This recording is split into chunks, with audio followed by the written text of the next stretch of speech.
Expo Tour Católica, sobre vitrine do turismo religioso. Bom dia, pessoal, e hoje nós vamos continuar aquela conversa sobre os protomártires do Brasil. E olha, conversamos com o Padre Chagas no domingo passado e agora nós vamos estar com o Padre Francisco Flávio Herculano e com o Flávio, sacristão da paróquia matriz Nossa Senhora da Apresentação, primeira igreja católica aqui da capital potiguar. Vocês vão descobrir dados importantíssimos que até mesmo nós aqui da Expo Tour Católica da TV não sabíamos. Vamos lá para a entrevista? E hoje nós estamos aqui na paróquia matriz Nossa Senhora da Apresentação, primeira igreja católica na capital potiguar, na cidade de Natal. Estamos aqui com o pároco Francisco Flávio Herculano, e hoje vamos falar sobre turismo religioso. Aqui onde é a primeira igreja de Natal, né? O Padre Flávio, que é de Macau, que tem um histórico grande relacionado ao turismo religioso na cidade de Macau, passou pela paróquia de Canguaritama, cidade dos protomártires do Brasil, e hoje está aqui no centro da cidade do Natal, né? Naquilo que é história, centro histórico de Natal. Como é que está o senhor, Padre Flávio? Muito bem, Sidnésio, estou bem e é uma alegria poder participar com você e com todos aqueles que estão sintonizados, vivenciando este momento sobre o turismo religioso. Padre, como bem falamos agora, o senhor é de origem de Macau, não é isso? Sim, sou de Macau, natural de Macau, lá nasci, passei até os meus 15 anos, depois vim para o seminário menor, seminário maior, e hoje já estou com 15 anos de vida sacerdotal. E para mim é sempre uma alegria também, sempre relembrar as minhas origens lá naquela cidade tão querida, a Terra das Salinas.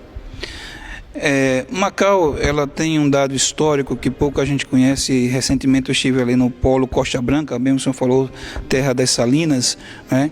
Que é a festa de Nossa Senhora da Conceição. E a festa de Nossa Senhora da Conceição, talvez uma das mais antigas da diocese, das mais antigas da cidade do estado do Rio Grande do Norte. Me conte um pouco, padre, da história ali, da paróquia de Nossa Senhora da Conceição. A história da paróquia de Macau, ela está ligada certamente, quando falamos de Macau, temos que lembrar do santo de Macau chamado Monsenhor Honório. E Monsenhor Honório fez com que as pessoas tivessem uma devoção realmente a Nossa Senhora. E a festa é aquele momento assim muito de encontro, onde as pessoas que moram fora, que são de Natal, sempre têm a alegria de poderem participar, de irem participar da festa. Então, é um encontro quando reúne muitas pessoas e também aquelas pessoas da região, não só de Macau, mas de toda aquela região salineira ali que participa, que celebra a festa. Então, é um momento onde se celebra a vida da bem-aventurada Virgem Maria e, claro, a vida daquele povo que tem uma alegria, um amor, uma devoção a Nossa Senhora. Repito, não é só a padroeira de Macau, mas toda aquela região se envolve na festa de Nossa Senhora da Conceição. É bem verdade que para nós de Macau, a festa é Nossa Senhora da Conceição, mas eu queria só fazer uma correção. Religiosamente, a festa maior é a de Nossa Senhora dos Navegantes, porque está ligada exatamente aos marítimos, né? Quando Macau era um dos grandes produtores de sal. Então, tinha essa grande festa que os marítimos faziam em honra a Nossa Senhora dos Navegantes, que é agora em agosto. E depois, claro, se tem a festa de Nossa Senhora da Conceição. É bom saber disso, né? A gente não sabe. Padre, um dado importante também que a gente sabe, olha, eu não sei se o senhor lembra, eu acho que uns tempos atrás, eu lembrava até no outro programa, ao Padre Chagas, o Padre Chagas esteve conosco no outro programa, e eu fui até a arquidiocese oferecer tipo um programa desse, e estava reunido o senhor, Padre Murilo e Padre Chagas, né? Na época o senhor era pároco de Canguaritama, né? Existia naquela época um conselho, né? Uma estrutura se montando sobre os protomártires do Brasil. Né? E o programa, recentemente, nós compramos uma briga, prometemos essa briga ao Padre Chagas, né? E também ao cônego José Mário, sobre 2 pontos: a beatificação do Padre João Maria e um outro ponto, os protomártires do Brasil. Certo? Sabemos que o senhor está dentro da primeira igreja, né, matriz, né, de Nossa Senhora da Apresentação da Diocese, mas como o senhor passou por Canguaritama, né, os protomártires do Brasil, como é que foi sua experiência em pisar naquela terra santa? A experiência com os mártires, ela já vem de uma longa história. Eu fui também secretário do Monsenhor Assis, que era o postulador da causa dos mártires. Então, toda essa parte de preparação para a beatificação, né, eu ajudei. Né? Eu era seminarista na época, era secretário da Cúria, consequentemente secretário do Monsenhor Assis, então estava por dentro de todo este processo. E depois a minha segunda paróquia foi Canguaritama, como você falou, que é a terra dos mártires. Lá tivemos o padre André de Soveral, Domingos de Carvalho, mais 65 leigos que estavam lá naquela capela no dia 16 de julho. E hoje eu tenho a graça também de estar em uma paróquia que foi administrada, digamos assim, por um padre que também foi mártir, que é o padre Ambrósio Francisco Ferro. Ele foi pároco aqui nesta matriz. Segundo os dados, eu creio que foi o segundo pároco, né? Então, os mártires sempre me acompanham. Então, é uma graça poder participar e pedir sempre a graça de Deus para poder ter a mesma coragem que esses 2 padres e outros leigos que estavam no morticínio de Cunhaú e no morticínio de Uruaçu. Olha aí, pessoal, o programa Expo Católica na TV, né, trazendo dados para vocês que até mesmo nós não sabíamos, né, o padre falando sobre o padre Francisco Ambrósio, não é isso? Ambrósio Francisco Ferro, que foi pároco aqui na Igreja Nossa Senhora da Apresentação, certo? Essa experiência do padre. E padre, o que está faltando hoje? Né? Foi o que a gente falávamos com o padre Chagas, né? Relacionado aos protomártires do Brasil. Falta muito mais divulgação, falta muito mais empenho público, privado, para que a gente possa alcançar a uma maior devoção. Né? O padre Chagas dizia que no Rio Grande do Sul, acredito que na cidade de Porto Alegre, existe já pessoas com devoção aos protomártires do Brasil, mas o que a gente tem sentido relacionado aos protomártires, aí eu digo relacionado à imagem de Santa Rita de Cássia, né, que existe uma migração maior, uma romaria maior para a imagem de Santa Rita lá em Santa Cruz, do que os próprios monumentos dos protomártires do Brasil. O que falta para que a gente possa ajudar, o que o programa também possa ajudar relacionado a isso? Eu creio que a devoção ela vai partir do coração dos fiéis, né? Então é importante, acima de tudo isto, nenhuma devoção vai ser imposta, ela vai surgir a partir da experiência de fé das pessoas. É bem verdade que para que isto aconteça, é preciso ter uma divulgação. Então, creio que nós, como Igreja Arquidiocesana, precisamos nos empenhar em divulgar mais, em falar mais a história dos nossos mártires, para que os fiéis possam ter esta devoção. Uma das coisas é isto. E, claro, além desta divulgação por parte da Diocese, também, sim, os poderes públicos, na medida do possível, outros meios, também precisam chegar juntos devido à questão de infraestrutura. Né? Lá em Santa Rita, como você lembrou, hoje em outras cidades que estão fazendo monumentos, né, tem essa infraestrutura.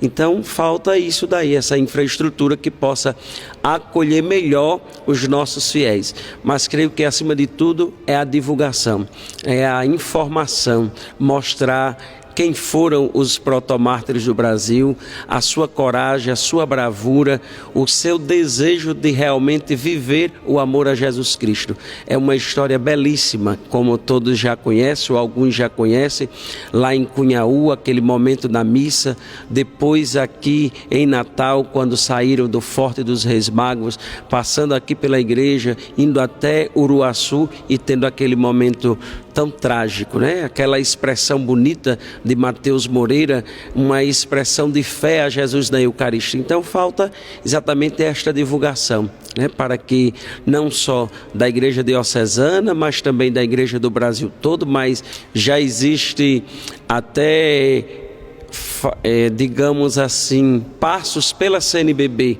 né? Não sei se todos já sabem, mas, por exemplo, Mateus Moreira foi proclamado protetor, padroeiro dos ministros da Eucaristia, não só do Rio Grande do Norte, mas de todo o Brasil, né? Foi uma luta que a nossa arquidiocese teve, e a CNBB proclamou para todo o Brasil que Mateus Moreira é o patrono dos ministros da Eucaristia. É muito bom saber disso. Padre Flávio, saindo dos mártires, vamos para a nossa querida padroeira, Nossa Senhora da Apresentação. Todo dia 21 de março, existe um programa, 21 de cada mês, desculpa pessoal, todo dia 21 de cada mês, existe uma programação onde foi intitulado o Terço do Pôr do Sol, não é? Eu queria fazer duas perguntas ao senhor. Como é que foi essa iniciativa? Como está essa iniciativa hoje? Segundo, como está hoje a infraestrutura lá na Pedra do Rosário? O que está precisando, né, para que possa atender muito mais pessoas, para que possa acontecer muito mais romarias naquela parte? A ideia da missa e do Terço do Pôr do Sol já era um projeto que existia, que era pela manhã. Tinha um terço e uma missa na Igreja do Rosário pela manhã, né? E aí eu disse que seria melhor que fosse à tarde, para podermos contemplar exatamente o pôr do sol.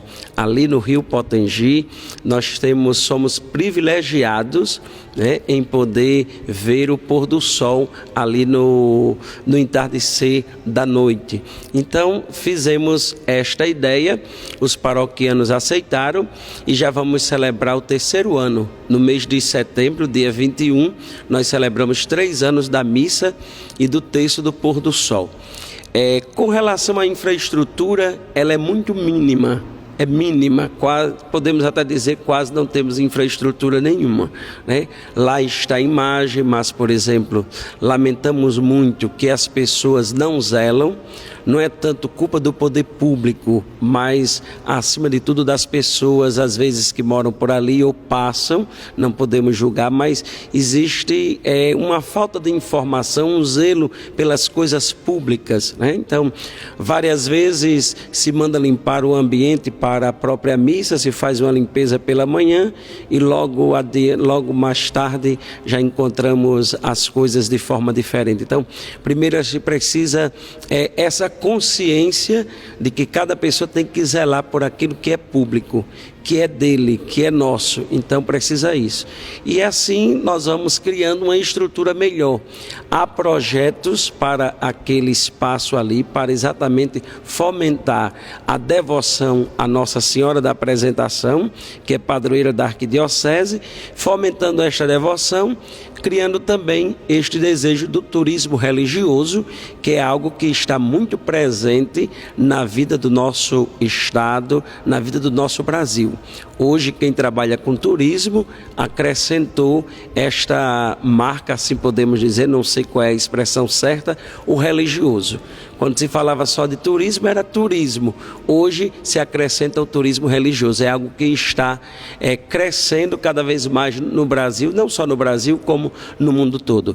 E aqui em Natal nós temos muito que oferecer para o turismo religioso. Tanto a história dos mártires, várias igrejas que são belíssimas, como esta daqui, tantas outras que estão ligadas à história e à vida do povo norte-riograndense. Para finalizarmos a nossa parte, né, o que o senhor acha? Recentemente foi fundado no estado do Rio Grande do Norte o GT do Turismo Religioso, né? É um grupo de trabalho, né, onde esse grupo ele está reunido com secretários de turismo, empresários voltados ao turismo, né, agências de turismo, Senac, FEComércio, Banco do Nordeste, né, jornalistas, em onde esse grupo, o objetivo dele é único: ver as necessidades dentro do turismo religioso, né, e dentro dessas necessidades, como grupo, correr atrás do poder público e poder privado para fornecer uma solução e melhoria desses setores onde promove o turismo religioso. Fico feliz em saber que a sociedade civil tem esta organização, o GT, é assim que chama o GT, né? De se preocupar com o turismo religioso, né? Claro, além de fomentar a devoção, o turismo em si, mas também a questão do crescimento, do rendimento, da estrutura para o Estado, a questão financeira que é necessário para a vida de cada cristão. Isso gera emprego. Então nós ficamos felizes em saber que existe isso e rogamos que vocês possam ser perseverantes diante das dificuldades. Sabemos que são muitas, mas que sejam perseverantes para que, de fato, o turismo cresça cada vez mais no nosso estado. Agradecemos ao Padre Flávio, que esteve conosco aqui no programa Exportou Católica na TV, e logo mais no segundo bloco nós vamos estar conhecendo mais sobre a Igreja Nossa Senhora da Apresentação, a matriz, a primeira igreja católica da Arquidiocese de Natal.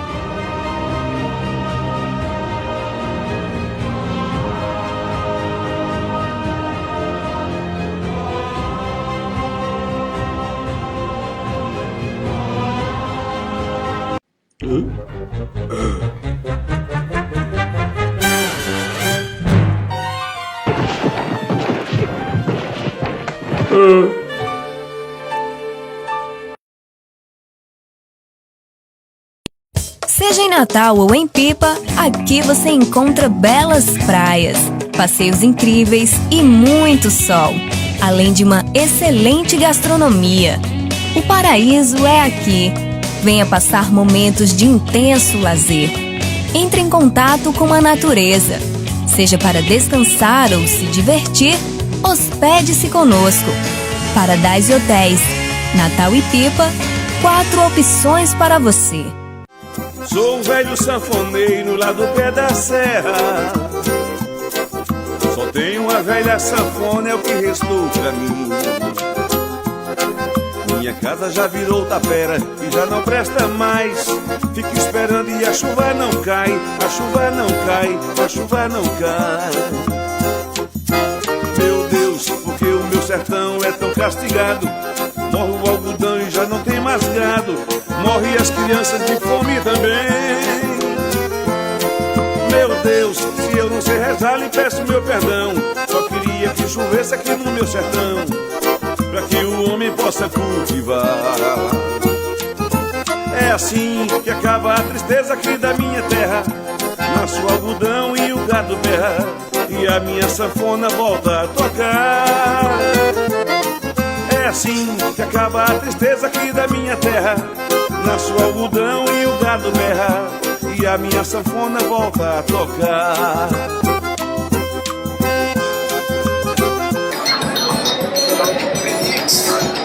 Aqui no Brasil, vem pra cá, vem. Assim, é muito barato.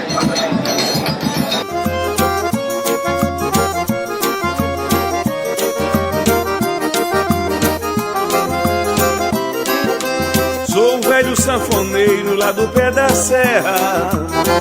Dia 18 e 19 de agosto, você está convidado a participar da segunda edição do Fórum Nacional de Turismo Religioso. Natal vai sediar pela segunda vez o fórum, no auditório do Sebrae. Teremos a participação do jornalista Amadeu Castanho, único jornalista com conhecimento na área do turismo religioso no Brasil. Vamos estar com a presença do Heloísio Voltolini, secretário de Turismo da cidade de Nova Trento, capital do turismo religioso de Santa Catarina. Vamos estar com a presença do Pedro Kemp, presidente da ABAV do Paraná e diretor comercial da Domus Viagens, da operadora Domus Viagens. Vamos estar também com a presença do João Gilberto. João Gilberto é presidente da Associação dos Guias de Turismo Religioso de Aparecida, São Paulo. Você não pode perder esse grande encontro nacional que acontece em nossa capital. Venha participar e conhecer o potencial do turismo religioso no Brasil. Faça sua inscrição pelo site www.ideiaseventos.com.br.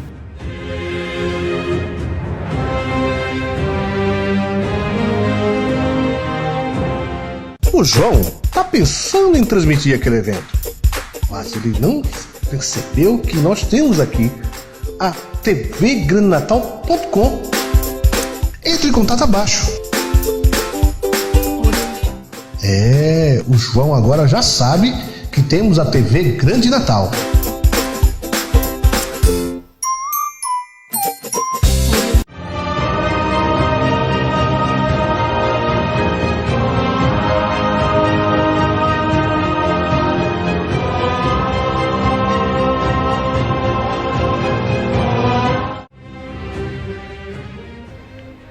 Estamos de volta com o segundo bloco da Exportu Católica na TV, sua vitrine do turismo religioso.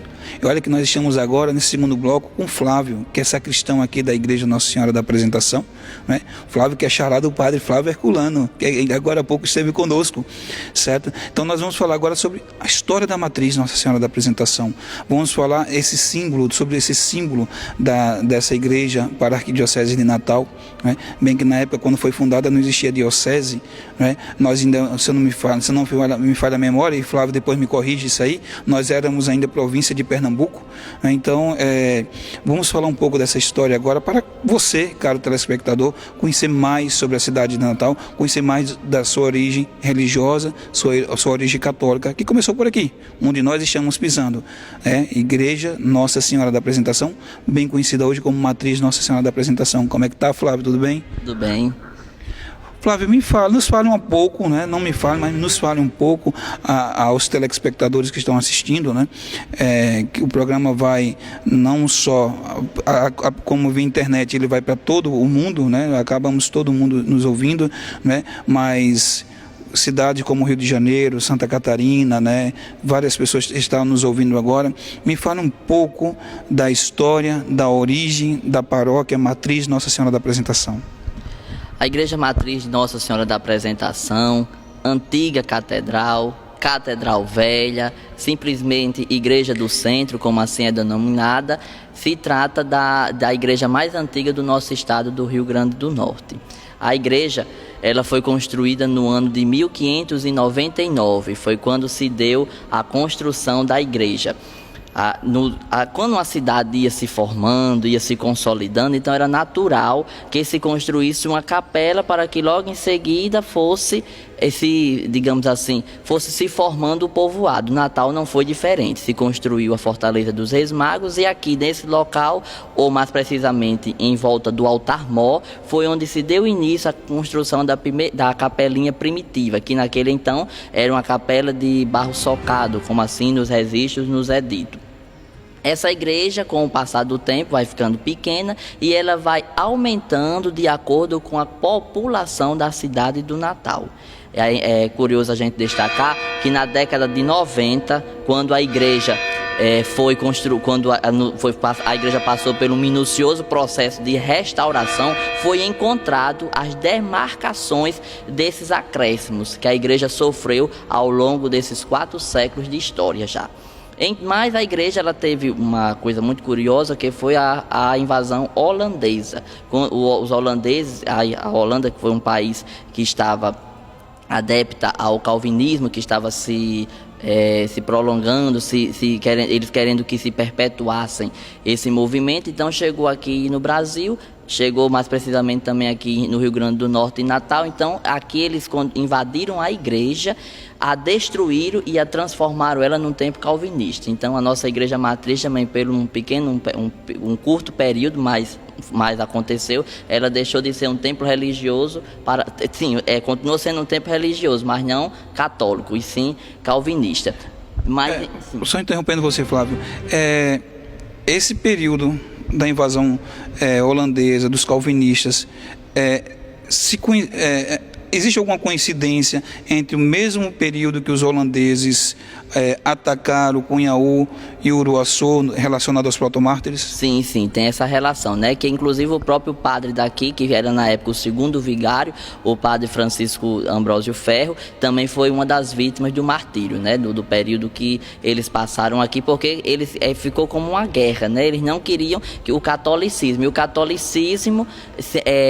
como era a religião dos portugueses, então então houve várias e várias guerras, movimentos. É tanto que em seguida depois os portugueses conseguiram tomar a igreja, expulsar os holandeses e a transformar de novo a igreja num templo católico. Flávio, naquela época, no século XVI, XVII, né, existia um costume, né, de se enterrarem, né, os seus mortos, padres, bispos, né, até mesmo pessoas que contribuíram com a história da igreja, na própria igreja. Me fala um pouco desses dados aqui dentro da igreja Nossa Senhora da Apresentação. É curioso dizer que a questão da construção dos cemitérios vai ocorrer já depois da proclamação da República. Então a igreja também tinha esse papel de também ser o local onde se sepultavam os mortos. Esses sepultamentos se davam pela, digamos, posição social que as pessoas tinham. As pessoas que tinham uma condição financeira maior ou que pertenciam ao clero. Aí dentro do próprio clero também tinha a sua nomenclatura, quem era padre, quem era bispo, quem era um monsenhor.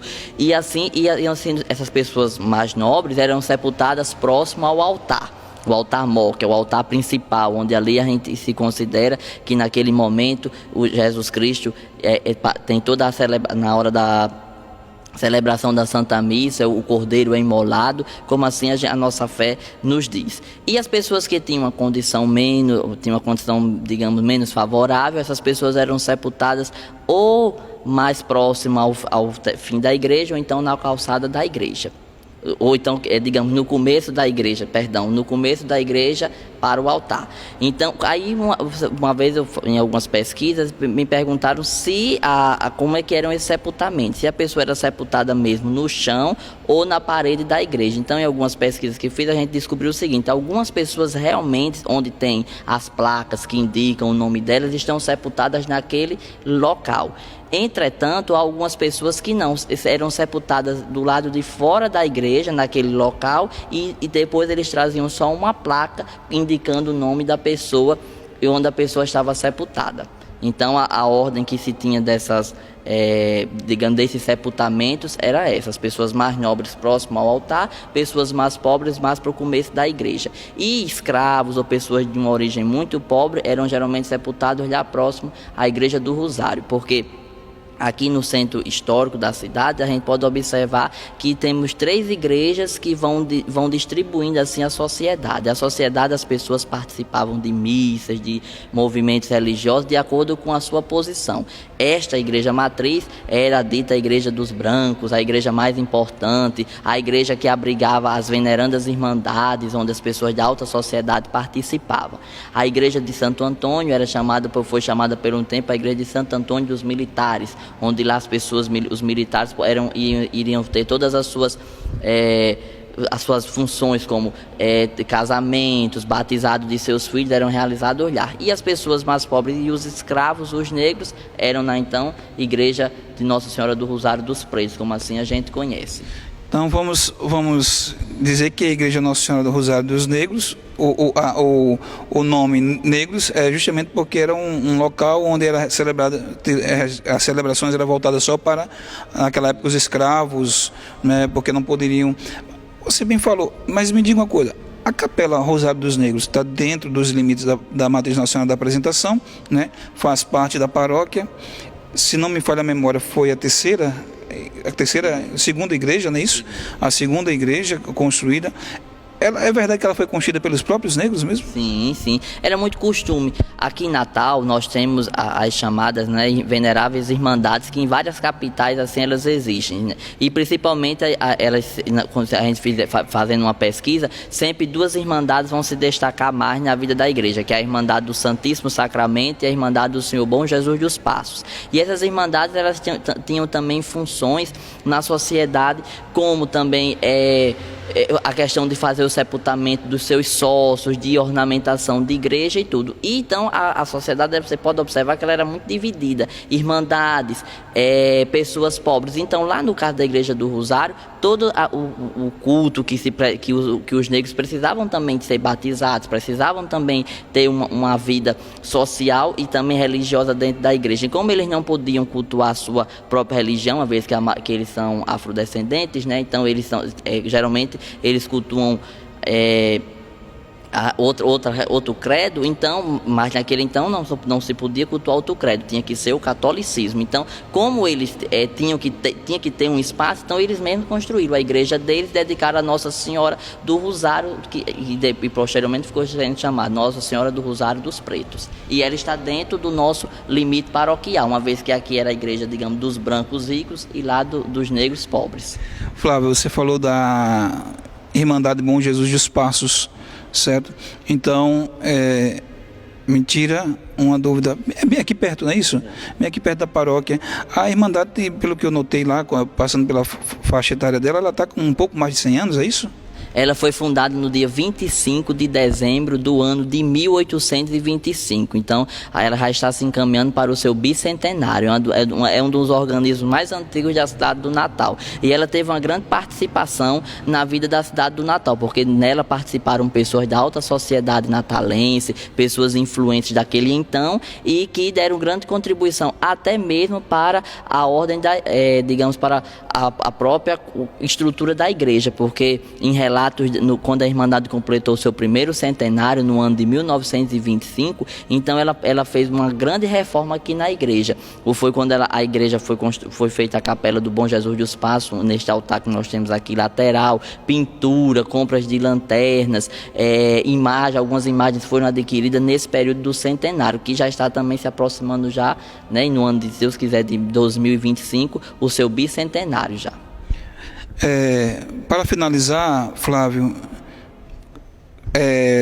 foi um grande ensinamento hoje o programa, né? Muito bom o programa, Padre Flávio, você, né? Então, excelente programa, dados que, eu digo, até mesmo que nós temos um instituto de pesquisa, que a gente está pesquisando sobre o turismo religioso dentro do Estado e no Brasil, dados que a gente não tinha conhecimento, principalmente sobre o padre Ambrósio Francisco Ferro, que celebrou aqui na igreja, né, dados sobre a Irmandade Bom Jesus dos Passos, né, não tínhamos esses dados concisos, mas estamos vendo que você tem um grande domínio sobre o assunto, né? Eu queria fazer uma pergunta a você, Flávio, para encerrarmos isso aqui. Também aqui dentro do Centro Histórico nós temos o Museu de Arte Sacra. Eu tenho passado muito pelo museu e está faltando um pouco de divulgação, está faltando um pouco de... Não há mais movimento como... Eu me lembro quando eu era adolescente, menino, a gente ia muito ali para o Museu de Arte Sacra visitar, e hoje eu não vejo tanta visita, não vejo tanto interesse, até digo, né, de pessoas que vêm no turismo, não sei se a responsabilidade poderia ser, né, dos guias em trazer pessoas para ali, ou dos hotéis também pontuar, ou de ter um material que indica o Museu de Arte Sacra. Me fala um pouco sobre o museu.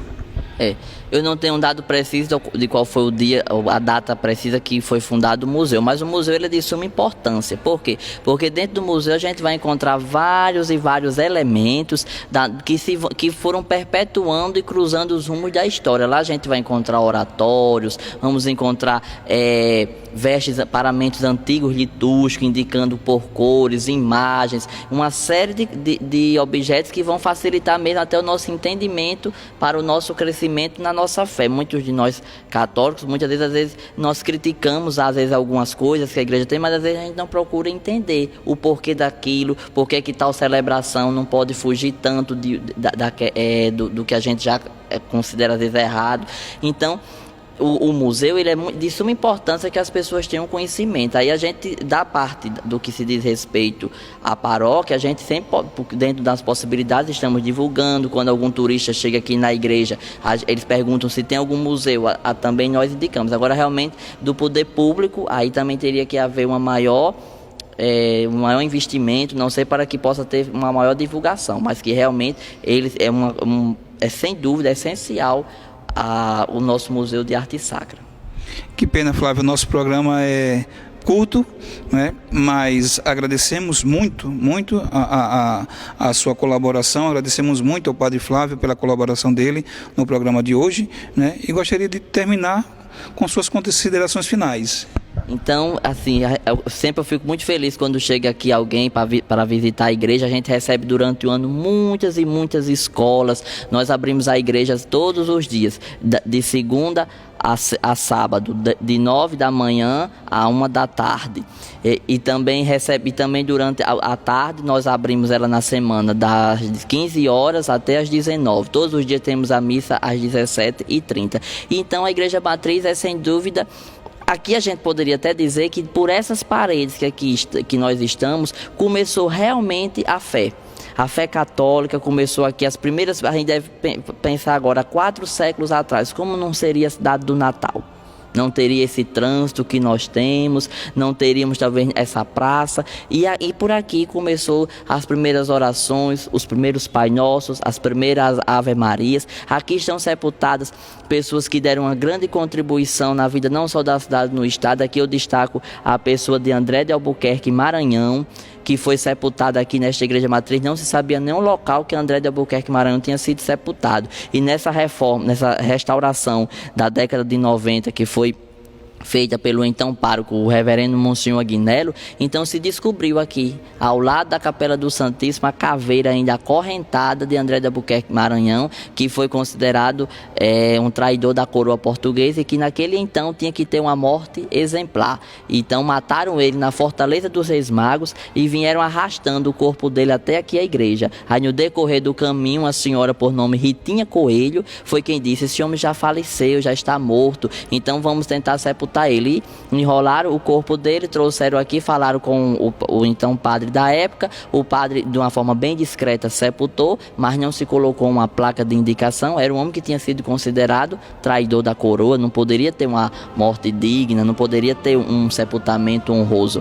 Então ficou sem ninguém saber onde é que André de Albuquerque Maranhão tinha sido sepultado. Quando foi na década de 90 que a igreja passou por todo o processo de restauração, então os arqueólogos, historiadores, quando começaram as escavações, lá encontrou uma caveira acorrentada e pelo que se tinha por escrito, coincidia com a maneira como se estava a caveira. Então se foi fazer exame de corpo DNA ainda com pessoas da família Albuquerque Maranhão, foi feito todo um processo para realmente ter a certeza que ali era o corpo dele, né? E ali se descobriu que era ele. Aí a família veio do Rio de Janeiro e fez um túmulo aqui, e aqui está sepultado agora de uma forma, digamos, mais digna, com uma visibilidade maior para quem chega aqui. Então é uma igreja que é riquíssima em história. É uma igreja que aqui guarda imagens barrocas antiquíssimas. Nós estamos aqui por trás a imagem de Nossa Senhora das Dores, uma imagem em madeira. A imagem do coração de Jesus do outro lado, que é de papel machê, veio da Alemanha no ano de 1898, numa época que certamente veio de navio, onde o transporte não era tão fácil como hoje em dia. Temos a veneranda imagem do Bom Jesus dos Passos, aquela bela imagem que todos os anos sai naquela grande procissão do encontro há quase 200 anos aqui em Natal. Vamos ter outras imagens. A igreja a gente ainda consegue conservar toda a vazaria, que se a gente pegar alguma foto antiga da década de 50, 60, nós vamos sempre encontrar esse tipo de vaso que hoje em dia estão praticamente extintos, e a gente ainda conserva no altar-mor, nos altares laterais, toda essa vazaria. Nós temos a questão da quantidade de castiçais bastante expressivas, que hoje em dia, com a nova proposta de construção de igrejas, quase já também não se usa mais, não é? E assim, a Igreja Matriz tem muito que se ver, não é verdade? Além do que se vê, ela guarda uma história que tem que ser sempre lembrada. Nós não podemos esquecer simplesmente o passado. Não se trata de ter saudade daquilo que não vivemos, mas se trata realmente de confirmar e de valorizar uma história por pessoas que nos antecederam há tantos tempos. No nosso caso aqui, há 4 séculos atrás. A igreja ela foi catedral da cidade até a década de 80. Então foi uma igreja que tem uma importância, eu sou assim, fã dela. Podemos dizer então, Flávio, que estamos dentro da história de Natal. Estamos dentro da história de Natal. Agradeço a sua presença, meu amigo, agradeço a sua participação. O programa, como eu já disse, nos ensinou muito hoje. Olha aí, pessoal, temos só cada programa, a cada domingo, né, melhorar mais ainda para você conhecer mais sobre o potencial do turismo religioso. E aí, pessoal, o que vocês acharam do programa de hoje? excelente, né? Uma continuação basicamente daquele programa do Padre Francisco Chagas do domingo passado. Hoje o Padre Flávio falando sobre a Igreja Matriz Nossa Senhora da Apresentação. Hoje ele falando esse dado histórico do Padre Ambrósio Francisco Ferro como pároco, o segundo pároco ali da Igreja Nossa Senhora da Apresentação. E bem sabemos que o Padre Ambrósio Francisco Ferro foi um dos protomártires do Brasil que morreu lá em Uruaçu, né? E o sacristão Flávio dando toda aquela explanação, todo aquele dado histórico sobre a história de Natal dentro da realidade da Igreja Matriz Nossa Senhora da Apresentação, que em um certo tempo se tornou templo calvinista justamente pela invasão holandesa. E próximo domingo estamos de volta com muito mais novidades para você. Expo Tour Católica na TV, a vitrine do turismo religioso, conta com você no próximo domingo aqui neste canal.